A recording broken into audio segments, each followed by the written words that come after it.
Over the last few days, I've been upgrading the studio so we can get a little bit more content onto the channel. Mostly we focused on FDM 3D printing, but that's about to change as I want to add a little bit more to the channel with topics like resin 3D printing.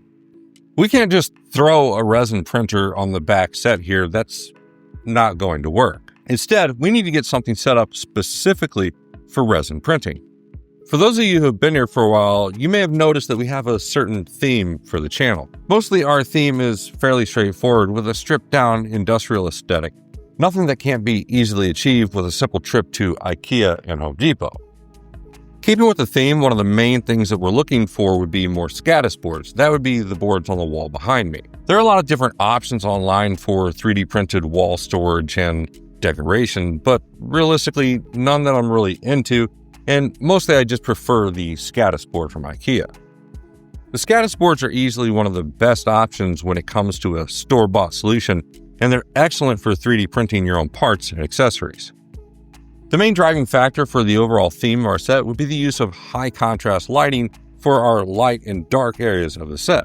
This relies heavily on a mostly monochromatic color scheme with the use of very basic materials like pine and metal shelving. And lastly, we just throw in a few choice colors to wrap up the overall high contrast theme that we're looking for. The overall main base of our set is a very simple unfinished pine board. This is something that's extremely nostalgic to me, and if you didn't grow up during the early days of computing, you wouldn't immediately recognize why.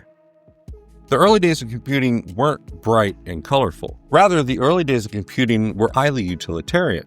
To get an idea of what the past really looked like, we need to trade out the bright and vibrant LED and neon lights for dark and damp basements. These made use of makeshift wooden benches that could pack as many 486s and CRT monitors as possible. As far as bright and vibrant, that's a modern interpretation of a world that never really existed. Again, the base of our set is fairly straightforward. All we have to do is grab some 6-foot 1x10s from Home Depot. This gives us a 6x2.5 foot top for our resin set, and it's easily the most affordable top that we can get, with each board being about $10 a piece. I've already got this steel frame desk, so realistically, all we need to do is run some measurements and make sure we center the boards on the top, and then screw it to the desk. And the best part is our 6-foot top fits perfectly in between the trim for our two opposing door frames, which means I don't need to do any cutting for the set. Before we get too far into this project, let's take a second to talk about today's sponsor, PCBWay. PCBWay's wide range of custom manufacturing services are perfect for anybody who has a project, part, or idea that they've been working on. Whether you're looking for more durability or mass production, custom manufacturing has never been easier than with PCBWay. Not only do they offer high-quality custom PCB manufacturing, but they also offer CNC machining, sheet metal fabrication, and even 3D printing. When it comes to 3D printing, PCBWay offers a wide range of industrial-grade services available to anybody working on their next project. So if you have a project you're working on and need a little bit of help, make sure to check out PCBWay at PCBWay.com.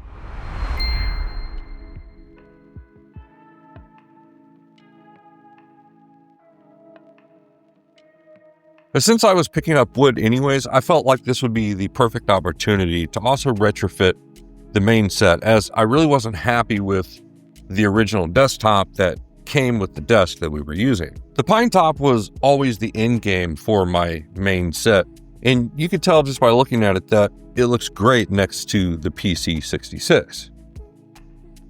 Since I'm doing work on the studio anyways, it makes sense to take this time to update another area as well. In a few weeks, I'm going to have a few lasers coming in that we're going to be using to do some content for the channel.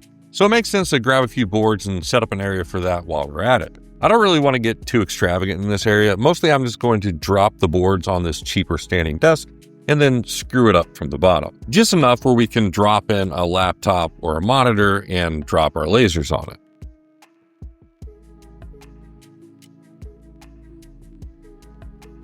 Earlier last year, the mini split in the studio died, so I've been working on a lot of content without any heat or air conditioning. Thankfully, we've finally gone ahead and fixed that, so we have a few holes to patch up. Now, I'll do everything but drywall. I hate drywall with a passion, so I went ahead and had somebody else patch this. Now, this small wall of the studio is the only wall in the studio that didn't have any power outlets. One of the things I've dealt with my whole life is the fact that I'm highly nocturnal, and unfortunately, I forgot to get an electrical box and all the stores are closed. But as it turns out, we know how to 3D print, so it's something that we couldn't solve with a roll of ABS. And before any keyboard warriors get into the comment section and tell me that I shouldn't do an electrical box in ABS, let me just say that I'm well versed in electricity and I don't really care. At this point, all the electrical was taken care of and our drywall had been patched, and this meant I could throw some paint on the wall so I could finally move on to the rest of the steps. Just being able to move the desk against the wall was really exciting, and I could already see that what I was looking to do was starting to take shape. Next was the exciting part as I finally got to pull out the Scadis board and line everything up to get it up on the wall. Installing something like Scadis board isn't hard, but if you're not paying attention, it's easy to get it just a little bit off. But once it's installed correctly, it's one of the most satisfying things to be able to just step back and look at. At this point, there's not really a whole lot to really do other than just bring everything over and start arranging the set. During all of this, I made sure to print a few hooks and a few different shelves so we can go ahead and throw some things up on the board. While we are going to have a few places to throw our tools, let's be honest, this isn't really supposed to be functional. This is mostly aesthetic for the set.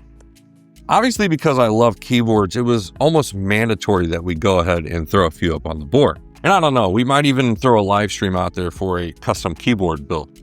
Let me know what you think. Let's not forget that the whole point of making this set was for resin 3D printing. Finally, I was able to bring all of that over and really step back and look at the set for the first time. Now, it's not the flashiest resin printer, and it's definitely not the best, but this is a start. You see, we're using this specific resin printer for a future video that will make more sense once that video comes out. Overall, I'm pretty happy with the way everything's turned out, and there's a few things I'm going to do off camera after this video. You'll see more about that in future content, but mainly it's for the logistics of resin 3D printing. Things like paper towels, nitride gloves, and just the way we arrange things so we can have a proper workspace. I have to say I'm really happy with the way that this worked out, and now we have more options for future content.